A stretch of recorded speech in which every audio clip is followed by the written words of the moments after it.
हम क्लास 7 का इंग्लिश पढ़ने वाले हैं। चैप्टर 7 हम स्टार्ट कर रहे हैं। इस चैप्टर का नाम है Japan the land of the rising sun, यानी कि जापान उगते सूरज की भूमि।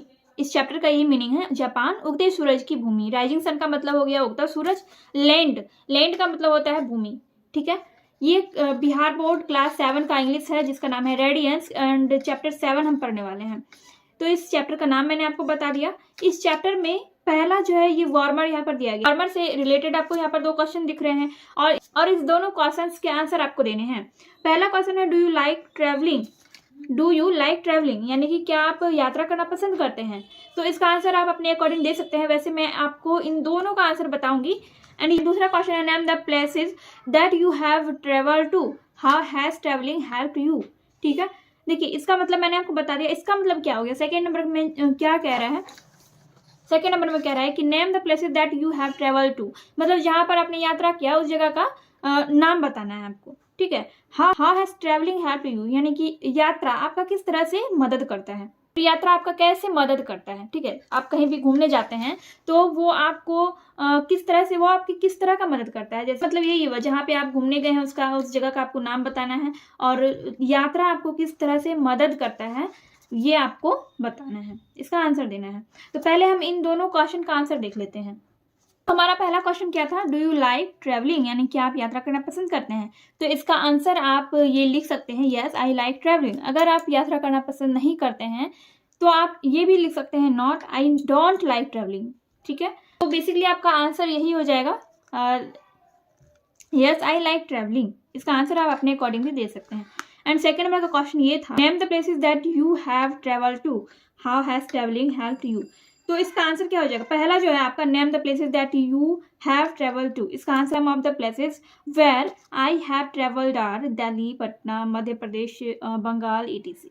तो ये तो मैंने अपना लिखा है। अगर आप कहीं और भी गए हैं घूमने, आप जिस भी जगह पे घूमने गए हैं आप उस जगह का नाम लिख सकते हैं। ये मैंने अपने अनुसार अपना आंसर लिखा है। ठीक है, आप यहाँ पर सिर्फ क्या कर सकते हैं, नाम चेंज कर सकते हैं जगह का। आप अगर दूसरी जगह पे कहीं गए हैं, जैसे कि आप यूपी गए हैं, जयपुर गए हैं, चेन्नई, हैदराबाद, सिंगापुर, शिमला, जहाँ भी आप गए हैं वहाँ का आप यहाँ पे नाम लिख सकते हैं।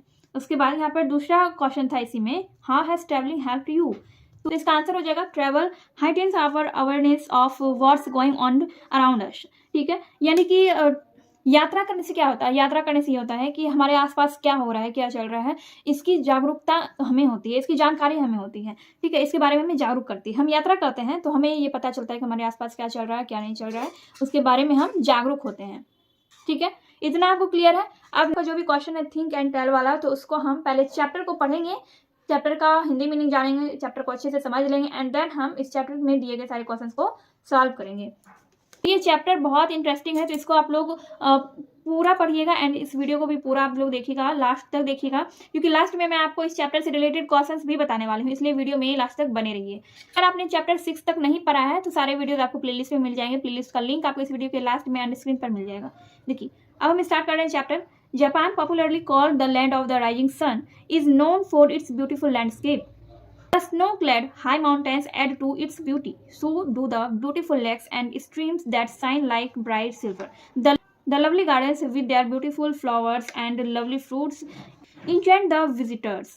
मतलब ये हो गया कि जापान, जिसे उगते सूरज की भूमि कहा जाता है, ठीक है, और वो अपने खूबसूरत परिदृश्य, ब्यूटीफुल लैंडस्केप का मतलब हो गया खूबसूरत परिदृश्य के लिए जाना जाता है। क्या यहाँ पे, is known for its beautiful landscape, यानी कि ये अपने खूबसूरत परिदृश्य के लिए जाना जाता है। इसका क्या मतलब हुआ कि बर्फ से ढके हुए ऊंचे पहाड़ इसकी खूबसूरती को और बढ़ा देते हैं। ठीक है, स्नो क्लेड हाई माउंटेन्स यानी कि बर्फ से ढके हुए ऊंचे पहाड़ इसकी खूबसूरती को और भी बढ़ा देते हैं।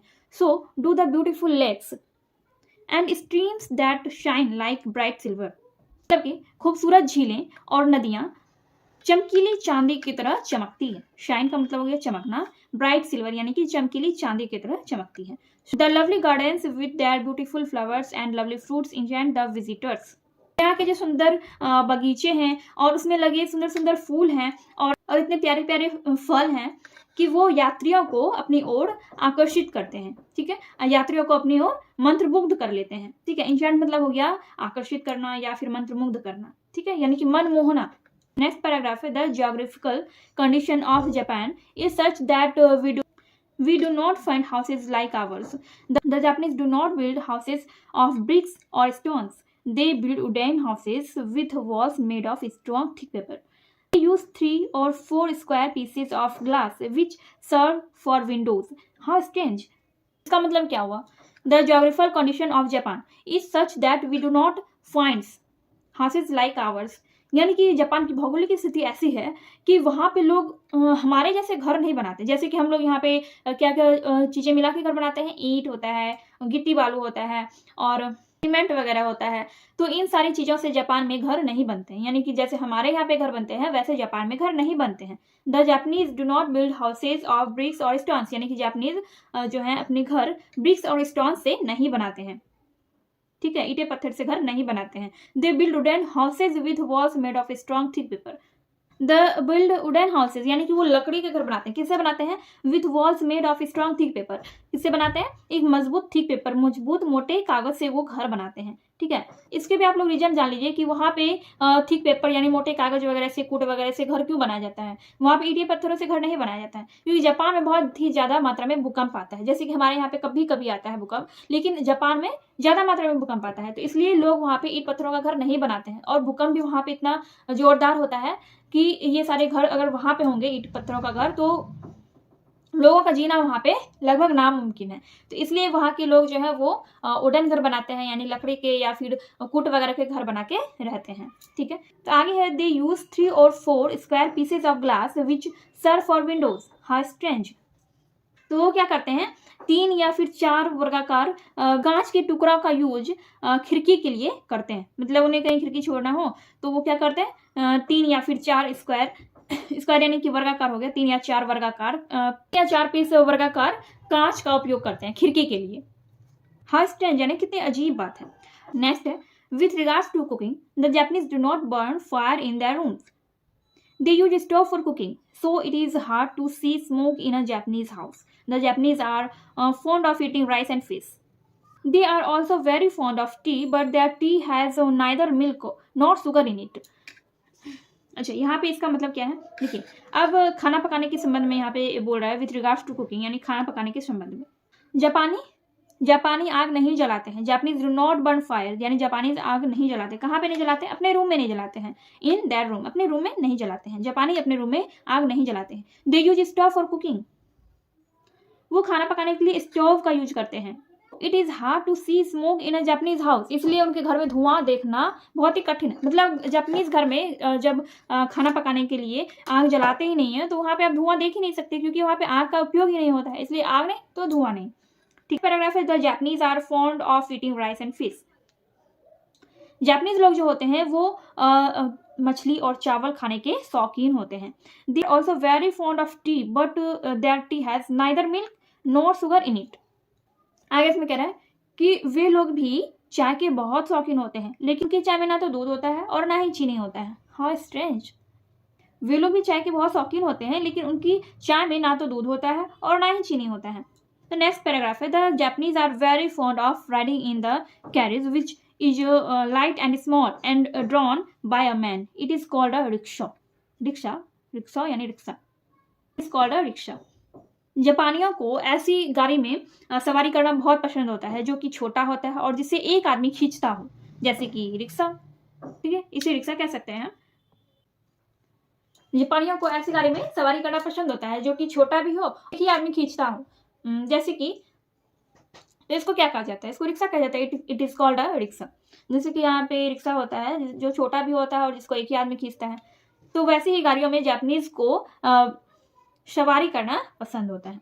Similarly they are very fond of carrying and their hands fans made of straw.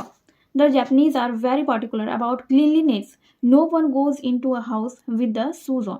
This way they prevent dust of the streets from getting into the house. Similarly यानी कि इसी तरह वो बहुत शौकीन है। फॉन्ड ऑफ का मतलब होता है शौकीन।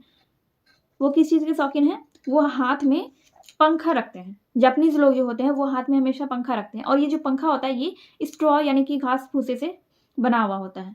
ठीक है। जापानीज लोगों के हाथ में आपने देखा होगा कि वो हमेशा एक पंखा कैरी करते हैं। आपको स्क्रीन पर एक लड़की का फोटो दिख रहा होगा, जापानीज लड़की का, जिसके हाथ में आपको पंखा दिख रहा होगा। तो ये लोग जो होते हैं हाथ में पंखा रखने के शौकीन होते हैं, और ये पंखा घास भूसे का बना हुआ होता है। The Japanese are very particular about cleanliness. No one goes into a house with the shoes on. Japanese लोग जो होते हैं वो खास तौर पर साफ सफाई को लेकर बहुत ही जागरूक होते हैं। वो अपने घरों में जूते चप्पल पहन के नहीं जाते हैं, और इससे क्या होता है, this way they prevent dust of the streets from getting into the house. यानी कि इससे क्या होता है कि सड़कों की जो धूल होती है, बाहर का जो धूल मिट्टी होता है, वो उनके घर के अंदर नहीं जा पाता है। ठीक है। They are two important festivals, one for the girls, another for the boys. इनके यहाँ पे दो महत्वपूर्ण त्यौहार होते हैं, एक जो लड़कियों के लिए होता है और दूसरा लड़कों के लिए होता है। The feast of dolls which is celebrated on the 3rd March is a holiday for girls. On this day even the poorest girl has some doll to play with. They rejoice a lot on this occasion. The feast of doll यानी कि गुड़ियों का त्यौहार। लड़कियों के लिए गुड़ियों का त्यौहार यानी कि गुड़ियों का पर्व सेलिब्रेट किया जाता है कब? 3 मार्च को। तो उस दिन लड़कियों के लिए छुट्टी का दिन होता है, हॉलीडे यानी कि छुट्टी का दिन। ऑन दिस डे, और इस दिन, even the poorest girl has some dolls to play with. तो इस दिन क्या होता है, जितनी भी गरीब से गरीब लड़कियां होती है, जो नॉर्मल लड़कियां हैं वो भी, और जो गरीब से गरीब लड़कियां हैं वो भी, सबके पास कुछ गुड़िया होती है, सबके पास कुछ गुड़िया होते हैं जिसके साथ वो लड़कियां खेलती है। They rejoice a lot on this occasion, और इस मौके को वो लोग बहुत इंजॉय करते हैं, बहुत आनंद लेती है। ठीक है। तो फीस्ट ऑफ डॉल्स ये लड़कियों का त्यौहार होता है जापान में, जो कि 3rd मार्च यानी कि 3 मार्च को मनाया जाता है। Similarly the feast of carp which falls in may is the day when every boy in Japan flies a kite which looks like a fish. The carp is very strong and brave fish. Every boy in Japan hope to grow up as a brave and strong as a carp. इसी तरह मई में एक पर्व आता है जिसका नाम है फीस्ट ऑफ द कार्प, यानी कि कार्प का पर्व। कार्प एक मछली का नाम है। ठीक है। ये जो मछली होती है ये बहुत ही ब्रेव होती है, बहुत ही बहादुर होती है और बहुत ही मजबूत होती है। स्ट्रॉन्ग एंड ब्रेव क्या लिखा है कि the carp is very strong and brave fish. Carp जो होता है वो बहुत ही मजबूत और बहादुर मछली होती है। ठीक है। तो उस दिन लड़के लोग क्या करते हैं, उस पर्व के दिन यानी फीस्ट ऑफ द कार्प के पर्व के दिन लड़के क्या करते हैं कि पतंग उड़ाते हैं, और ये वो कामना करते हैं, वो ऐसी इच्छा रखते हैं कि मैं भी कार्प की तरह बनूं, उसकी तरह ही मजबूत और बहादुर बनूं। ठीक है। Every boy in Japan hope to grow up as brave and strong as a carp. यानी कि हर लड़का, जापान का हर लड़का चाहता है कि मैं कार्प की तरह ही बहादुर और मजबूत बनूं। ठीक। New year's day is also greatly celebrated in Japan. On the day they visit their friends and take presents with them. At night they light their houses and streets with paper lanterns of different colors and rejoice greatly. New Year's Day also greatly celebrated in Japan. नए साल का दिन भी Japan में बहुत ही अच्छे से मनाया जाता है, बहुत ही अच्छे से सेलिब्रेट किया जाता है।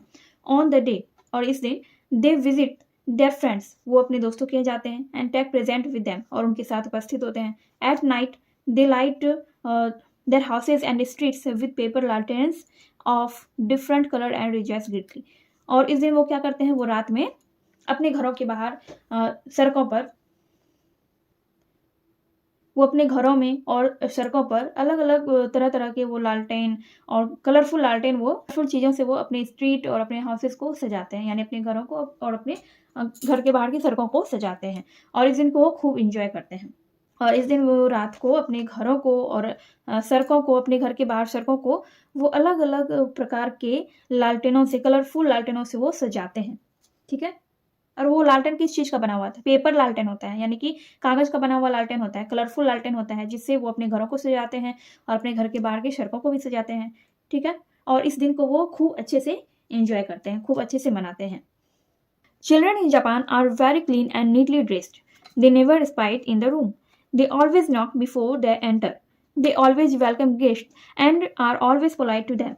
They are very soft spoken and they never shout or speak aloud. It is very rare to find a Japanese rudely at anyone. Remarkable quality of the Japanese is that they do not cry if they fall down or hurt themselves. This is because of their cultural training to bear pain with a smiling face. This helps them grow up into polite and brave men and women. Children in Japan are very clean and neatly dressed. यानी कि Japan के जो बच्चे होते हैं वो बहुत ही साफ सुथरे होते हैं और उनके कपड़े भी बहुत ही साफ सुथरे होते हैं. They never spite in the room. वो कभी भी अपने रूम में थूकते नहीं हैं. दे always knock before they enter. वो कहीं भी एंटर करने से पहले यानी प्रवेश करने से पहले वो नॉक करते हैं यानी कि पूछते हैं. ठीक है, जैसे कि आप लोग क्लास में आने से पहले अपने टीचर से पूछते हैं मे आई कम इन, वैसे ही जापानीज बच्चे भी जो होते हैं वो भी एंटर करने से पहले नॉक करते हैं या फिर पूछते हैं. ठीक है, always welcome guest and are always polite to them. हमेशा अपने मेहमानों का स्वागत करते हैं और उनके साथ हमेशा विनम्र रहते हैं. They are very soft spoken and they never shout or speak allowed.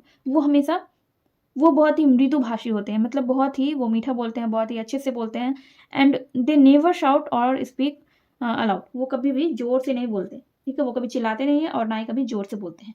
It is very rare to find a Japanese rudely at anyone. ऐसा आपको बहुत ही कम मिलेगा या फिर नहीं के बराबर मिलेगा कि कोई भी जापानीज जो होता है वो रूडली यानी कि बहुत ही कठोरता से या फिर रूखे तरीके से बात करता है. रूड होना यानी कि गुस्से से बात करना, चिल्ला के बात करना, तो वो रूड होना होता है, रूडली.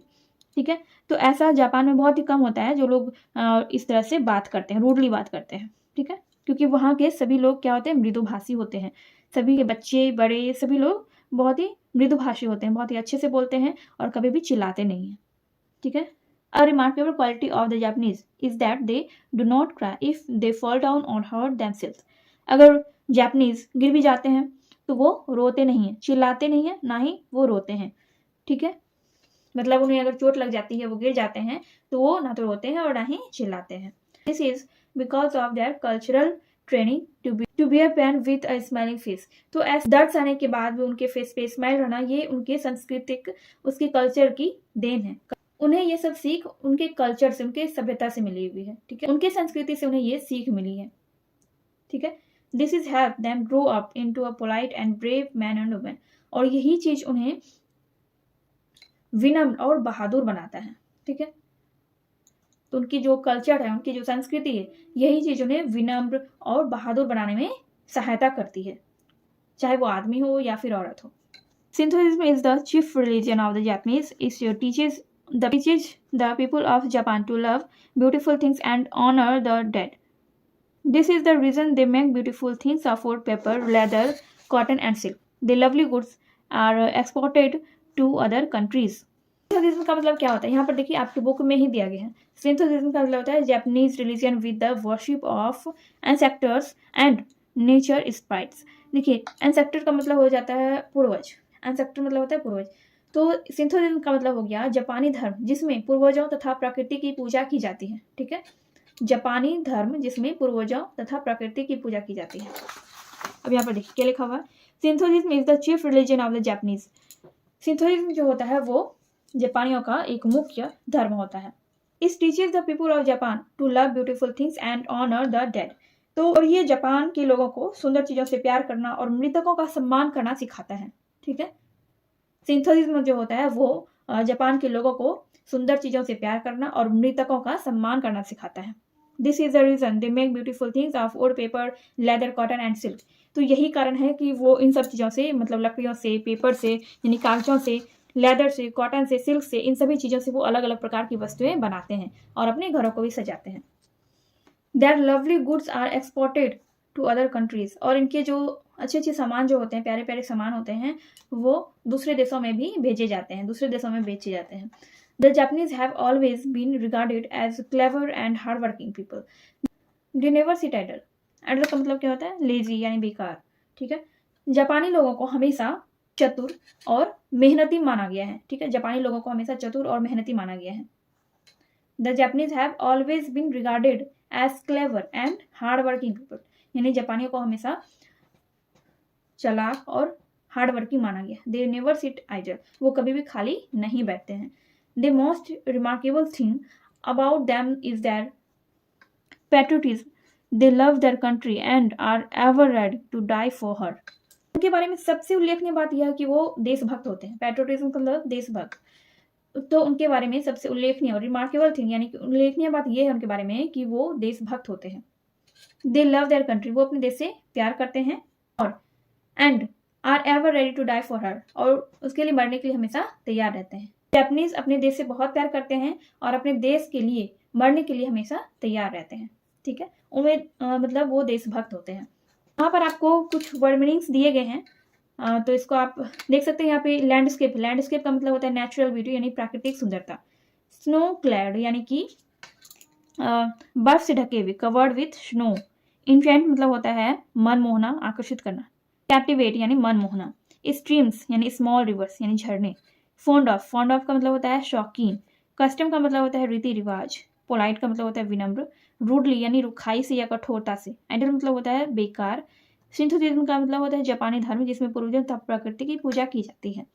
तो इस तरह से आपका ये chapter 7, chapter 7 Japan the land of the rising sun, ये आपका यहाँ पर एक्सप्लेनेशन कंप्लीट हो चुका है। अब इसमें आपको कुछ क्वेश्चंस दिए गए हैं, जैसे कि पहला क्वेश्चन आपको थिंक एंड टेल से है। Answer the following questions in a word और फ्रेज। तो आपको जो इस क्वेश्चन का आंसर देना है या तो आप एक वर्ड में दीजिए या फिर फ्रेज में दीजिए। पहला क्वेश्चन है which country is called the land of the rising sun. दूसरा है what adds to Japan's beauty. तो इस तरह से आपको B1.1 में टोटल 8 क्वेश्चंस दिए गए हैं और आज के वीडियो में हम इन सभी क्वेश्चंस को सॉल्व करने वाले हैं। B1.1 के जितने भी क्वेश्चंस हैं सभी क्वेश्चंस को हम लोग सॉल्व करने वाले हैं। चलिए स्टार्ट करते हैं क्वेश्चन नंबर 1 से। तो क्वेश्चन नंबर 1 में कह रहा है कि which country is called the land of the rising sun, यानी कि ऐसा कौन सा देश है जिसको कि उगते सूरज का कहा जाता है।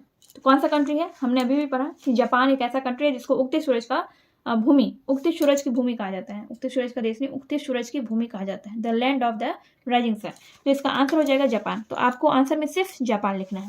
सेकेंड क्वेश्चन है व्हाट एड्स जापान्स ब्यूटी, मतलब ऐसा क्या है जो जापान की सुंदरता को बढ़ाता है।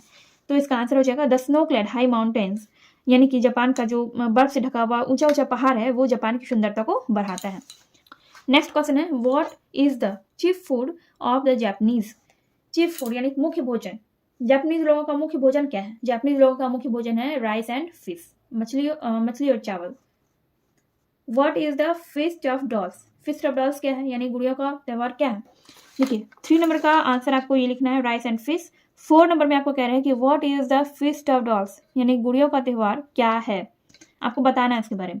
4 नंबर का आंसर हो जाएगा the feast of dolls is celebrated on the 3rd March is a holiday for girls. बस आपको इतना ही लिखना है, the feast of dolls is celebrated on the 3rd March is a holiday for girls.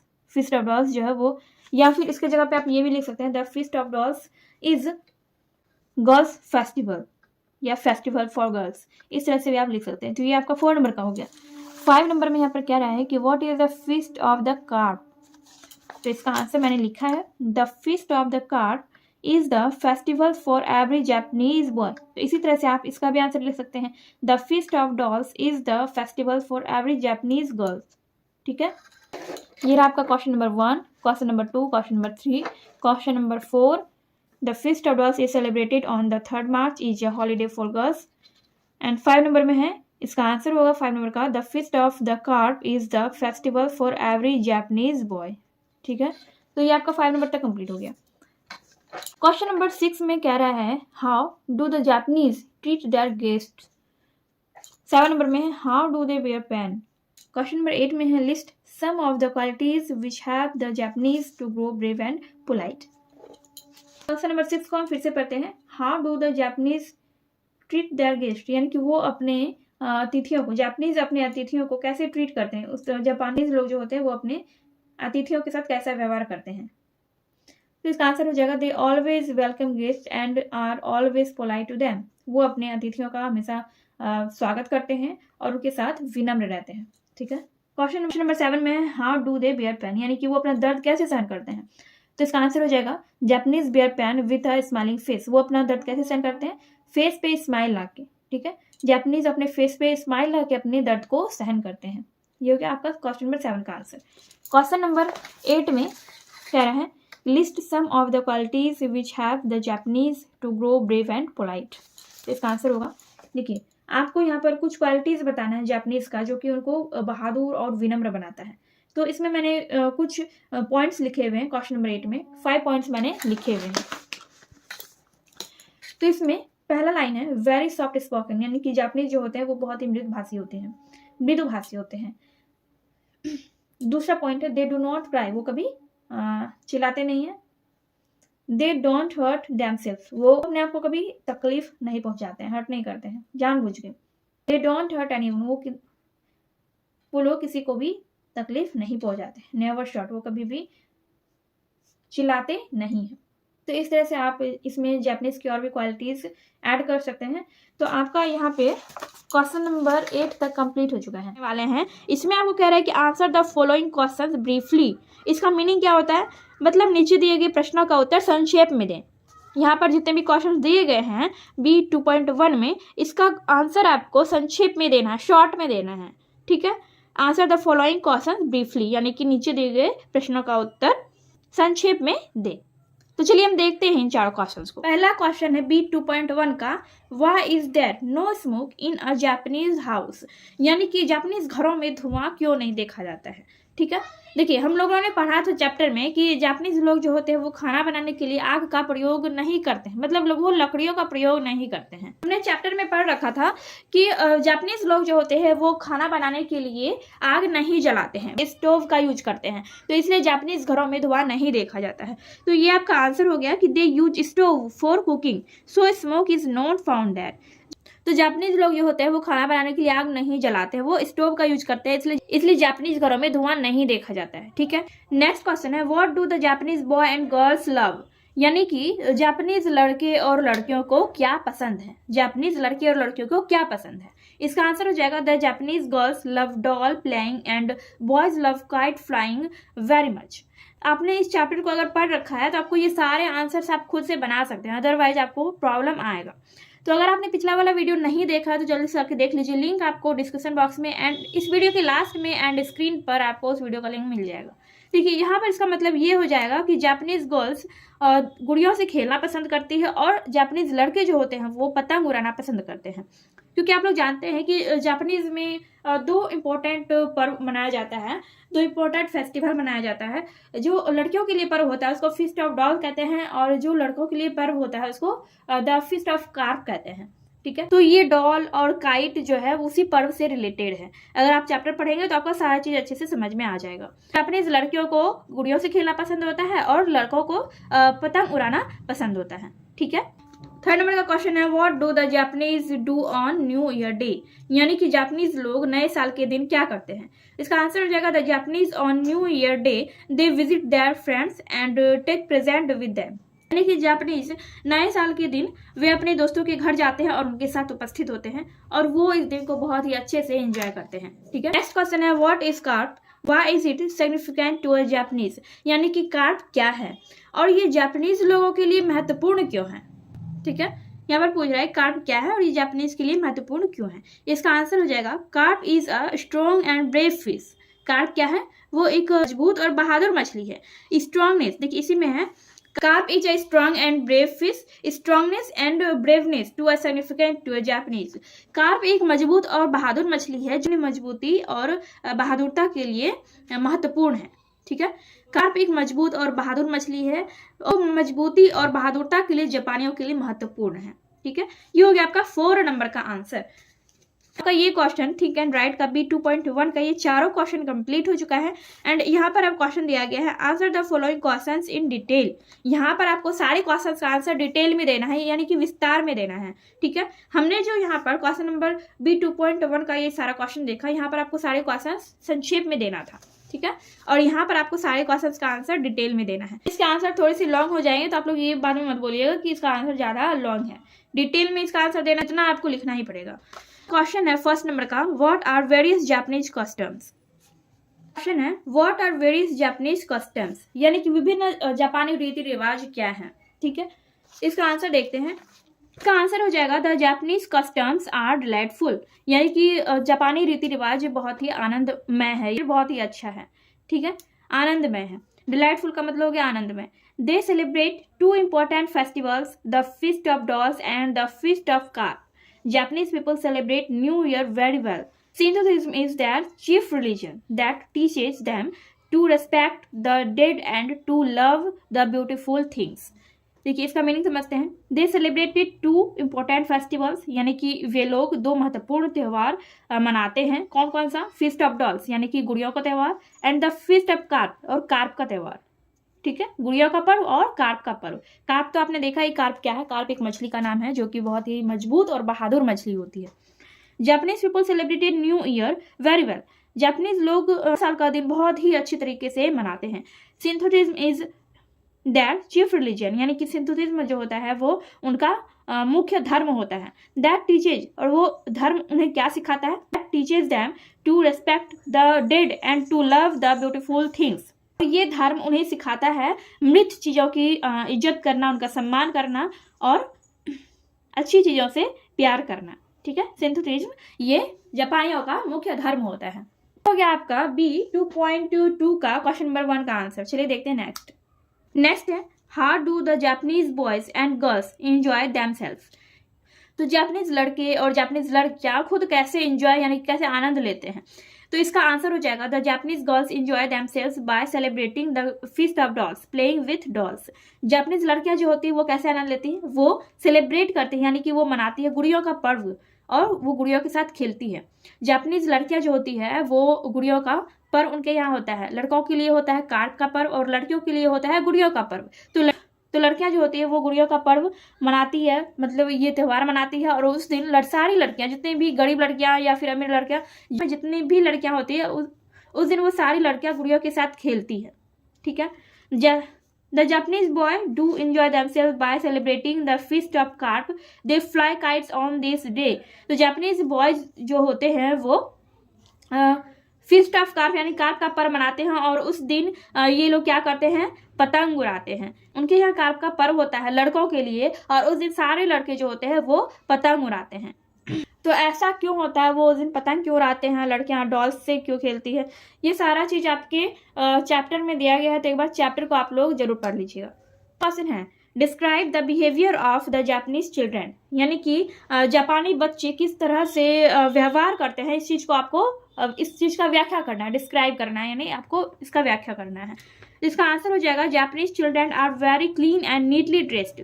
They never spite in the room. They always knock before they enter. They always welcome guests and are always polite to them. Japanese बच्चे जो होते हैं वो बहुत ही साफ सुथरे होते हैं और उनके कपड़े भी साफ सुथरे होते हैं. They never spite in the room, यानी कि वे कभी भी अपने रूम में थूकते नहीं हैं. They always knock before they enter. वो एंटर करने से पहले, किसी के भी रूम में प्रवेश करने से पहले वो नॉक करते हैं यानी पूछते हैं.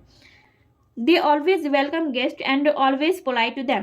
वो हमेशा अपने अतिथियों का स्वागत करते हैं और उनके साथ विनम्र रहते हैं. ठीक है, तो ये जापानीज बच्चों का ये बिहेवियर होता है, उनकी ये क्वालिटी होती है. तो ये हो गया आपका क्वेश्चन नंबर 3 का आंसर.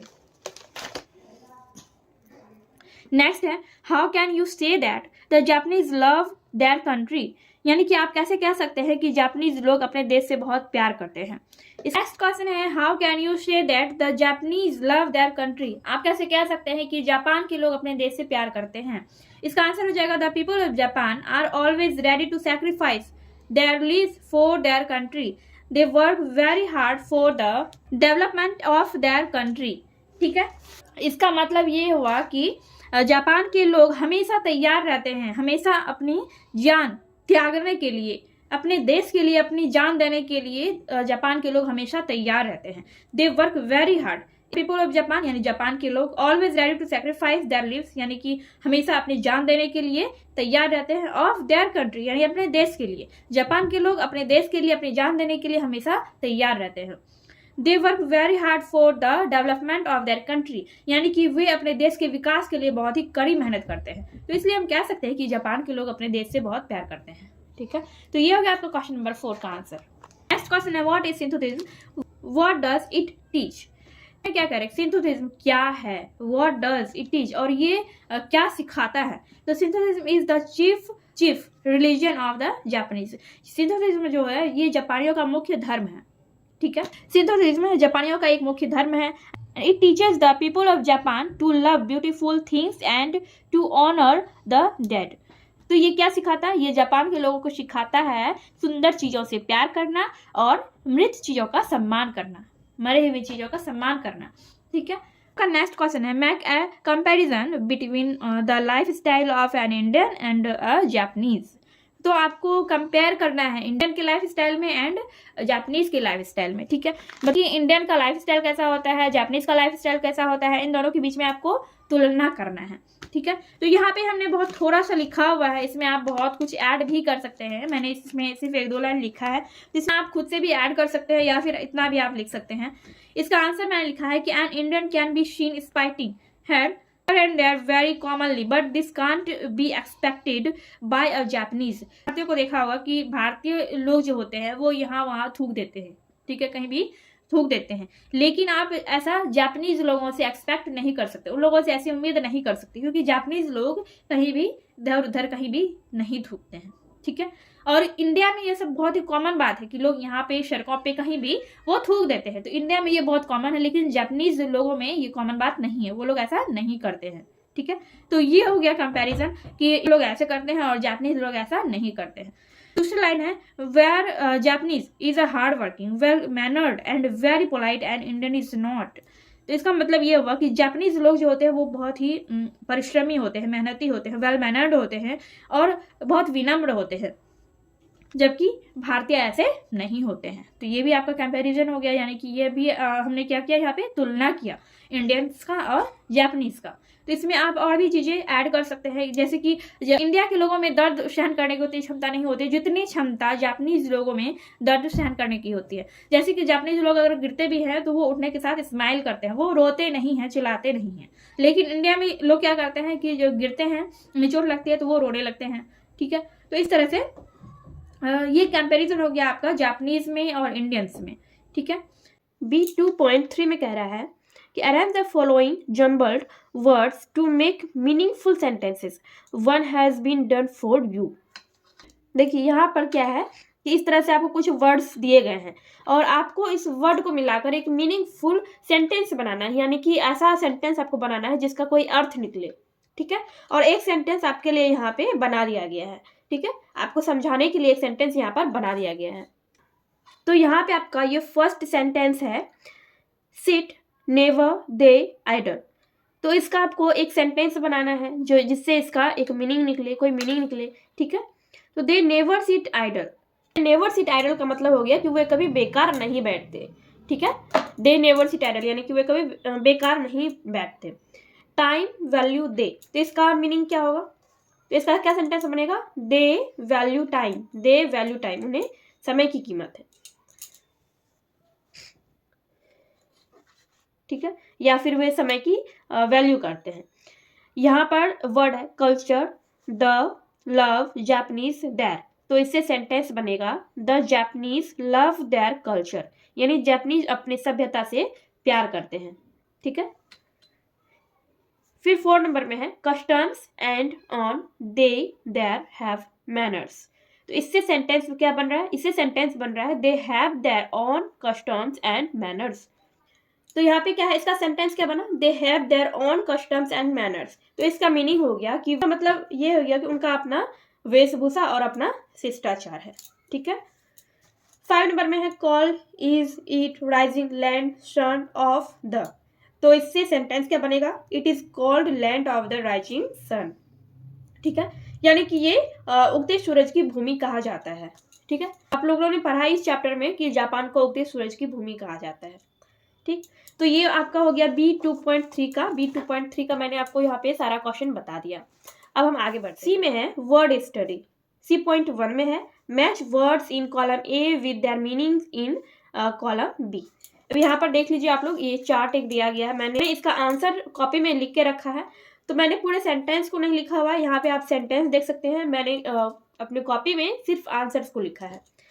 तो यहाँ पर देखिए कॉलम ए में है stone, rickshaw, car, holiday, straw, carriage, lantern, stove, spike and leather. ठीक है, अब यहाँ पे कुछ और सेंटेंस है, जैसे कि lamp with a transparent case protecting a flame etc. तो इसका मैच किससे होगा? देखिए सेंटेंस को पढ़ने से भी आपको कुछ अंदाजा लगा पाएंगे कि ये सेंटेंस जो है ये किस में मैच कर सकता है। ठीक है, आपको कुछ ऐसा अंदाजा सेंटेंस पढ़ के भी लगेगा। देखिए यहाँ पे ही आपने पहला सेंटेंस पढ़ा, lamp with a transparent cash protecting a flame etc.. तो इसका जो है इसका हो जाएगा आंसर ये 7 नंबर, ए का 7 हो जाएगा। ठीक है, या फिर 7 का ए बोल सकते हैं। तो इस तरह से आपको कुछ ना कुछ अंदाजा जरूर लग जाएगा जब आप सेंटेंसेस को ध्यान से पढ़ेंगे। तो चलिए हम देखते हैं C.1 का आंसर। तो यहाँ पर आप देख सकते हैं मैंने सारा आंसर लिख लिया है। जैसे कि 1 का हो जाएगा आपका एच। क्वेश्चन नंबर 1 यहाँ पर जो आपका दिया हुआ है स्टोन, ये जो आपका यहाँ पे है स्टोन, स्टोन का कौन सा हो जाएगा? क्वेश्चन नंबर 1, ये कॉलम ए का जो 1 नंबर है इसका ये मैच होगा एच से। यहाँ पर क्या है देखिए, स्टोन, स्टोन क्या है? Solid non metallic mineral matter rock. ठीक है, तो स्टोन का ये एच हो जाएगा। ठीक है, अब देखिए सेकेंड नंबर का हो जाएगा डी, थर्ड नंबर का सी, 4 नंबर का एफ, 5 का जी और 6 का हो जाएगा बी, 7 का ए, 8 का ई और 9 का जे हो जाएगा, 10 का आई हो जाएगा। ठीक है, इससे आपका आंसर हो गया क्वेश्चन नंबर C.1 का। ठीक है, अगर आपको मैच करना हो तो 1 का हो जाएगा एच, तो 1 को एच से मैच कर देंगे। 7 का ए हो जाएगा तो 7 को ए से मैच कर देंगे। इस तरह से आप कर सकते हैं, या फिर आप अपनी कॉपी में इस तरह से भी आंसर दे सकते हैं, या अगर आपको एग्जाम में ये सारे क्वेश्चंस आ जाए तो आप इस तरह से भी आंसर में लिख सकते हैं। ठीक है, आंसर में आप इस तरह से भी लिख देंगे तो आपको पूरा नंबर मिल जाएगा, पूरा सेंटेंस लिखने की जरूरत नहीं होती है। ठीक है, चलिए आगे बढ़ते हैं। C.2 में correct the spelling of the following words. यहाँ पर कुछ वर्ड्स दिए गए हैं जो कि गलत स्पेलिंग से यहाँ पे लिखे गए हैं, मतलब ये जो वर्ड्स हैं इन सब के स्पेलिंग क्या है? गलत है। तो इसको सही करके आपको अपने कॉपी में लिखना है। ठीक है, ये इसका आंसर हो जाएगा। इन सारे वर्ड्स का स्पेलिंग सही करके आपको लिखना है। चलिए देखते हैं क्या होगा इसका आंसर। देखिए पहला का हो जाएगा माउंटेन्स, फिर दूसरा इसका हो जाएगा स्नो, तीसरा स्ट्रीम्स, चौथा ब्यूटीफुल, पांचवा राइडिंग, छठा हो जाएगा हैबिट्स, सातवां ऑलवेज, आठवां लेदर, नवा रिलीजन एंड नेक्स्ट हो जाएगा स्ट्रीट्स एंड लास्ट में हो जाएगा आपका कॉटन। ठीक है, तो ये हो गया आपका C.2 का आंसर। C.3 में है the people of Japan are called the Japanese, यानी जापान के लोग क्या कहलाते हैं? जापानीज कहलाते हैं। तो what are the people of the following countries states called. तो यहाँ पर वैसे ही कुछ और कंट्रीज और कुछ स्टेट्स यानी कि कुछ राज्यों के नाम दिए गए हैं, तो आपको बताना है कि वहाँ के लोग क्या कहलाते हैं। जैसे कि इंडिया के लोग इंडियन कहलाएंगे। ठीक है, the people of India are called the Indian, इसका आंसर क्या हो जाएगा? इंडियन। तो वैसे ही चाइना के लोग क्या कहलाएंगे? Germany, Africa, Bhutan, Bihar, Nepal, Assam, England and Kashmir. इन सभी जगह के लोग क्या कहलाएंगे? जैसे जापान के लोग जापानीज कहलाते हैं, वैसे इन सभी जगहों के लोग क्या कहलाएंगे ये आपको बताना है। तो चलिए देखते हैं इसका आंसर। फर्स्ट नंबर में है the people of India are called the Indians. ठीक है, the people of China are called the Chinese, the people of Germany are called German. The people of America are called the American. The people of Bhutan are called the Bhutanese.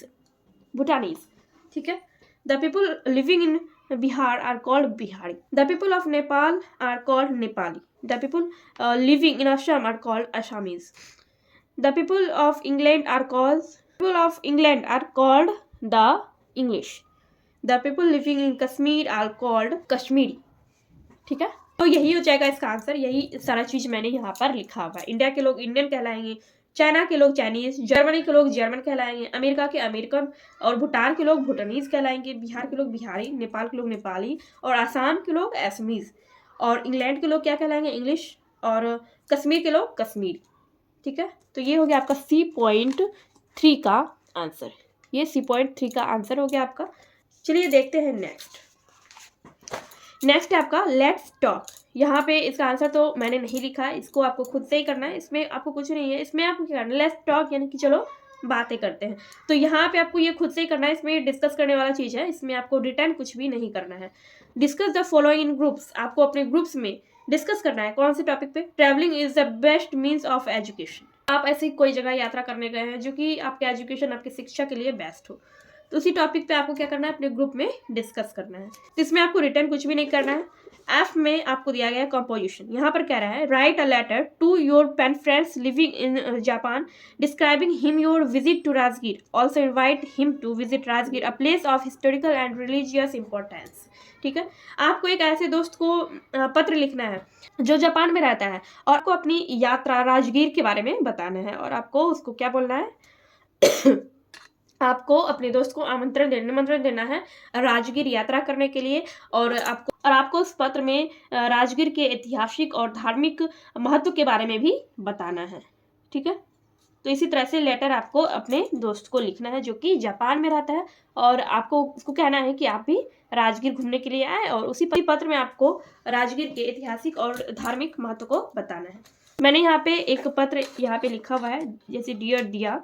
आप किसी friend को पत्र लिखते हैं तो पहले इसका नाम लिखते हैं इस तरह से, डियर दिया, या फिर आपके दोस्त का जो भी नाम है वो लिखेंगे, फिर वो जहाँ पे रहता है उसका नाम लिखेंगे, उस जगह का नाम लिखेंगे, और डेट भी लिख देंगे। ठीक है, उसके बाद मैंने लिखा I was very glad to receive your letter since a long time. मैं बहुत दिनों के बाद तुम्हारा पत्र प्राप्त करके बहुत खुश हुआ।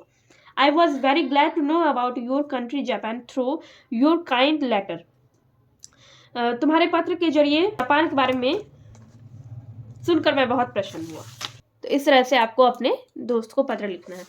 आई want you to please visit my home soon so we would go to visit Rajgir, hot spring of Rajgir very famous. और इसी में आपको ऐड कर देना है, मैंने यहाँ पे नहीं लिखा हुआ है, जैसे आप ऐड इसमें कर देंगे कि Rajgir historical and religious place. Rajgir के इस क्वेश्चन में कह रहा है कि आपको इसमें ये भी बताना है कि राजगीर क्या है, एक ऐतिहासिक और धार्मिक स्थान है। ये आपको अपने पत्र में लिखना है और उसके महत्व के बारे में बताना है। तो आप एंड लास्ट में आप लिखेंगे I will be very pleased seeing you, and यहाँ पे आप अपना नाम लिख देंगे, और लास्ट में आप क्या करेंगे, आप अपना नाम यहाँ पर लिख देंगे, योर्स, आपका नाम जो भी है यहाँ पे आप लिख देंगे। ठीक है, ऐसे लेटर आपको लिखना है अपने दोस्त को। मैंने आपको ये क्वेश्चन भी बता दिया। अब नेक्स्ट है आपका यहाँ पे जी, जिसमें आपको ट्रांसलेशन दिया गया है।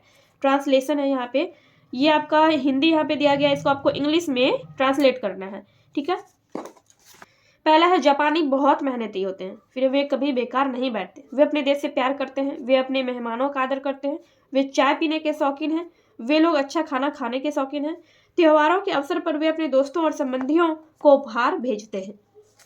तो इन सबको क्या करना है, ट्रांसलेट करना है इंग्लिश में। तो पहला हो जाएगा जापानीज आर लेबोरियस, जापानीज बहुत मेहनती होते हैं। दे नेवर सिट आइडल, वे कभी बेकार नहीं बैठते। दे लव देयर कंट्री, वे अपने देश से प्यार करते हैं। दे रिस्पेक्ट देयर गेस्ट, वे अपने मेहमानों का आदर करते हैं। They are fond taking tea, वे चाय पीने के शौकीन होते हैं।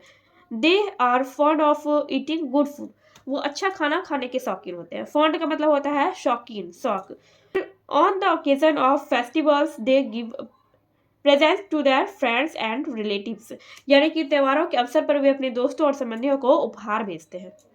ये हो गया आपका ट्रांसलेशन का जो फर्स्ट पार्ट था, क्वेश्चन नंबर 1, जिसमें आपको कह रहा है कि translate the following sentence into English. तो उसका ये आंसर हो गया। मैं आपको ये क्वेश्चन बता दिया है पूरा। चलिए देखते हैं इस चैप्टर का लास्ट क्वेश्चन, क्वेश्चन नंबर 2। इसमें कह रहा है कि translate the following sentences into your mother tongues, यानी कि आपको अपनी मातृभाषा में इसको अनुवाद करना है, यानी कि हिंदी में इसको अनुवाद करना है। ये इंग्लिश में है, इसको आपको हिंदी में ट्रांसलेट करना है। जैसे Patna is a very old city, it was called Azimabad. There are many ancient and famous buildings in the city. It is the birthplace of Guru Gobind Singh. Kumhar Park and Patna Planetarium are worth seeing places. ठीक है, Patna is a very old city, यानी पटना बहुत पुराना शहर है। It was also called Azimabad, यानी यह अजीमाबाद भी कहलाता था। There are many ancient and famous buildings in the city. इस शहर में कई प्राचीन और प्रसिद्ध इमारतें हैं। It is the birthplace of गुरु गोविंद सिंह, यह गुरु गोविंद सिंह का जन्म स्थान भी है। Kumhrar park and Patna planetarium are worth seeing places. Kumhrar park और पटना तारामंडल पटना में दर्शनीय स्थान है, यानी देखने लायक स्थान है। कुम्हरार पार्क और तारामंडल जो है वो पटना में देखने लायक जगह है। ठीक है, और ये पटना में बहुत सारी ऐसी जगह है जो कि देखने लायक है। इस तरह से मैंने आपका ये chapter Japan the land of the rising sun, ये आपका कंप्लीट हो चुका है। क्लास 7 का इंग्लिश का चैप्टर 7 आपका कंप्लीट हो चुका है। अगर आपको ये वीडियो थोड़ी सी भी हेल्पफुल लगी हो तो प्लीज़ वीडियो को लाइक कीजिए, कमेंट कीजिए एंड अपने दोस्तों के साथ वीडियो को शेयर कीजिए।